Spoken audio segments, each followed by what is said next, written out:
Here for WaterLogged on behalf of saltwateraquarium.com, and in this video I'm going to talk about the different types of foods that are available for your aquatic species that are out on the market right now. It's pretty easy actually. You can break them down into two different categories. You're going to have your dry foods and your wet foods, but let's get started with the wet foods. So first, the thing that comes to mind in wet foods is going to be the frozen foods. And I have a bunch of different options, and what you can find depends on where you are and what your stores carry. A lot of times you can find blends of frozen food that are good for herbivores or say feeding your entire reef, or you can find frozen foods that are individuals, say like silver sides or clams. Now personally, I really like those big bags of meaty foods. Those are great for your predators that it might be more efficient just to feed them with one type of shrimp or clam or silver side than it is for them to get those broken down pieces of the other types of food. So just keep that in mind. The next type of food that falls under this category is going to be the liquid foods. And by liquid, I mean some of the concentrated foods. For example, Reef Nutrition has a food called Oyster Feast, and it's great. You can use it broadcast feeding, dumping it over the top of the tank, or you can use it and target feed specific species of corals. Next thing is going to be the live foods. Now, a lot of times the live foods like copepods are going to come in little jars, and you can use those to seed your tank.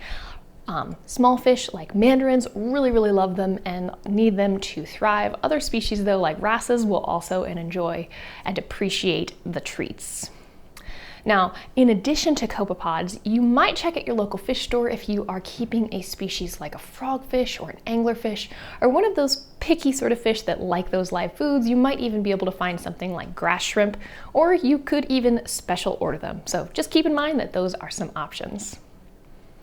The next type of wet food that's out there is going to be the gel and DIY foods. So those are things like Dr. Tim's beneficial fish food. You are able to mix a powdered food in with some water, and you can add any of your vitamins if you need to add medications.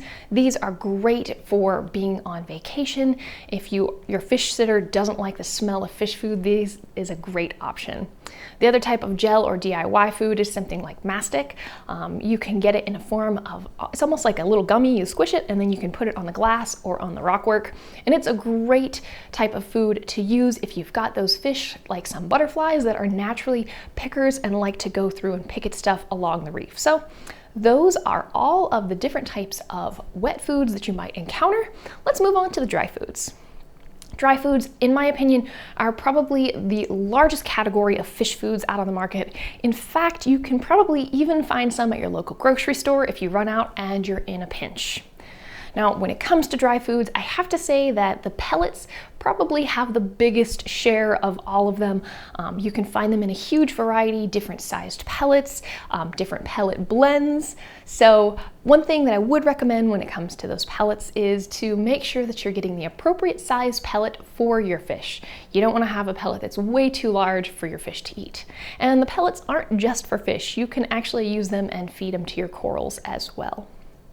Moving on are the flake foods. I feel like when we all first, if we had goldfish growing up, flake foods are probably what we used.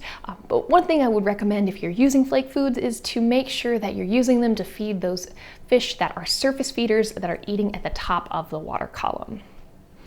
All right, next category is going to be our powdered foods. Now these kind of foods are going to be good for feeding your corals or feeding the baby fish, those fry that you might have. It's good for the fry because a lot of times those particles of that powdered food, once you mix it with water, are going to be small enough for those little babies to see and eat, and most of the time it's got all of the protein requirements that they need. When you're feeding coral, you can also use it and mix it with water. Again, you can feed it as a broadcast feed, or you can do target feeding just like you were doing with those liquid concentrated foods. Next category is going to be the freeze-dried foods. Now, these are going to come in whole animals, so a lot of times you're going to find them like whole krill, brine shrimp, sometimes even mysis. So depending on what you need, get the one that suits your needs. One thing I will caution you with this, guys, is sometimes there's little air bubbles inside them. So before you feed them out to your fish, go ahead and soak them in a little bit of water, or you can just pinch them between your fingers to get those air bubbles out. You don't want your fish accidentally eating them and getting some air stuck inside them. This will eliminate the problem if you do that in advance. Now, our last type of dry food, I wouldn't say it's a complete balanced food, but that is nori. Nori is more of a supplement to what they're already getting. It's a great snack and a treat for all of those grazers and the herbivores that might be in your tank, like those tangs. All right, that's all I've got for you in this video. This has been Hillary with WaterLogged on behalf of saltwateraquarium.com. Thank you so much for watching. I'll see you next time.